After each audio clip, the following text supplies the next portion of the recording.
broken up by the speakers because they're reading text.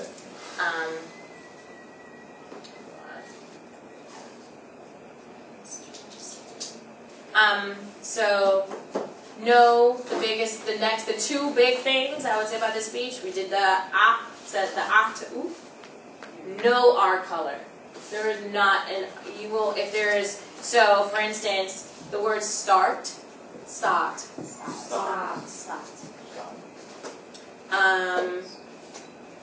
Herself, herself.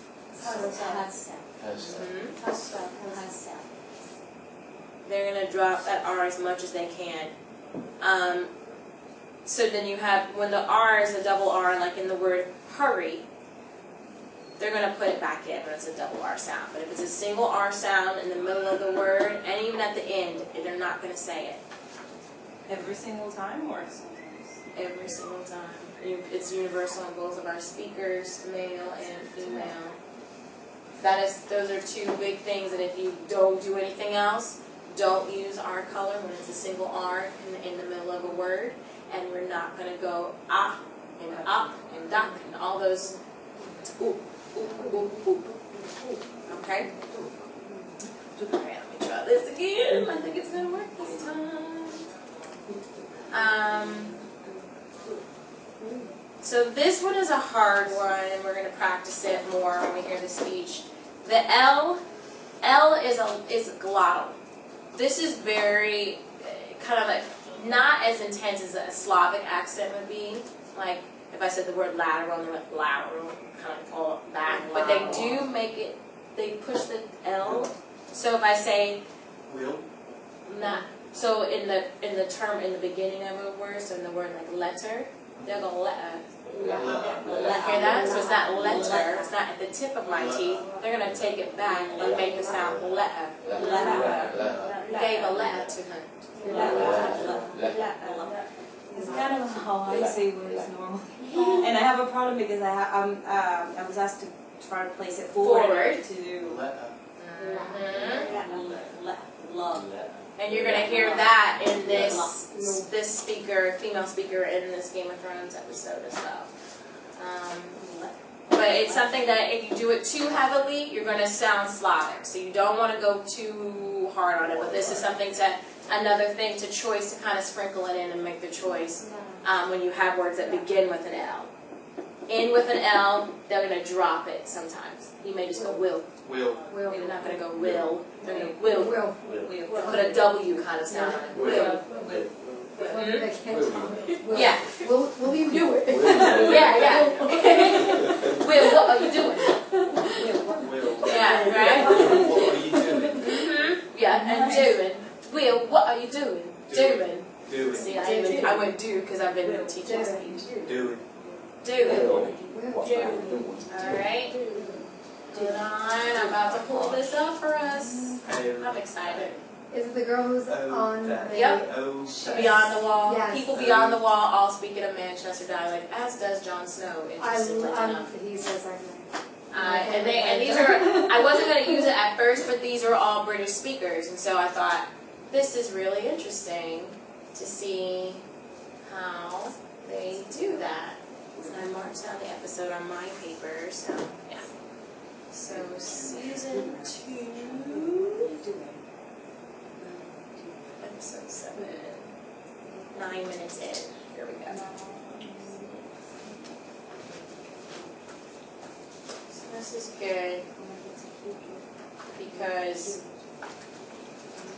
John Oliver has a northern accent then? hold on.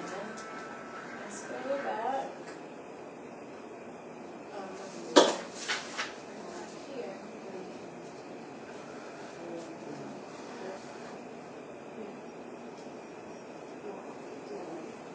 Okay, here we go.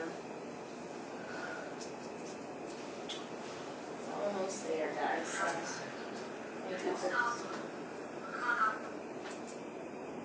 She does it too, this girl, but this is, here we go.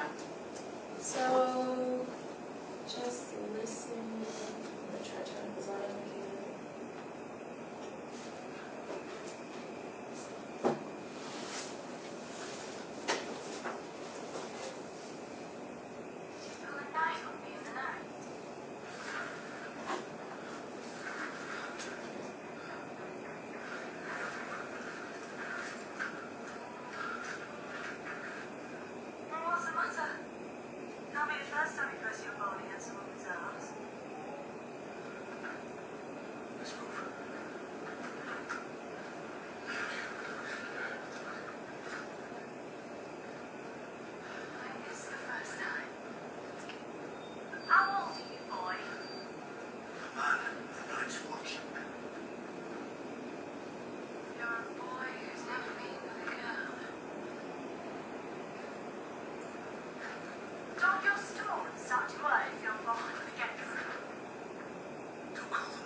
right, girl. So you chose never to touch them?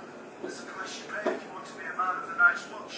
So instead of getting naked for the girl, you prefer to invade our land? You pay your land? Wildlings raid our lands all the time. Some of them try to kill my little brother, a crippled boy. They're not your lands. We've been here the whole time. You lot came along and just popped the big wall and said it was yours. My father was Ned Stark. I have the blood of the first men. My ancestors lived here, same as yours. So why are you fighting us?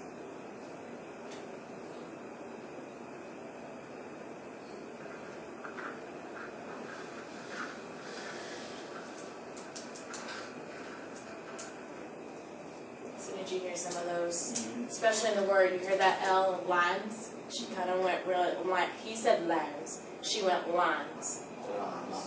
A little bit glottal. Like a fat L. Yeah. Yeah. Yeah. And you'll hear it again in our speakers now we go to come up. But I thought that was really good because it had a lot of those sounds. And you heard that sometimes she went ah, sometimes she went aw for the ah sound. Right? So they went man, but then she went bach. Right? So it's going to be a choice. Sometimes that if there's going to be too many ah, if there's a lot of, so the let me go from, if there are a lot of ah sounds, so if there's cat, man, back all together, they're going to change it up. All right, they're not going to go all. They're going to probably put an ah in there so that it all doesn't run together. That tends to happen. And that's a choice that you can tend to make if you see a lot of the same sound with that specific sound change lined up together. That ah to ah. In British dialect, there's a list, there's an ah list of all the words, because they just have specific words they do it on. It's called the ask. The ask list, yeah. So, moving forward, let's get the last few of these sound changes in our brains. Wait, so the ask list is the same for Manchester? It is not the dialect? same for It's Manchester. No, That's ask why list is for standard. it's for standard upper class British. British. Yeah. For RP? Mm-hmm. That's why I didn't even bring it into the room because it would be confusing. So 4 syllables or more, and you heard it in the speech words, they're going to ally, which is to connect the word. So in the word literally, they're going to literally, you know. I'm taking out that T. Literally. There's a word in our speech. Where is it? Oh,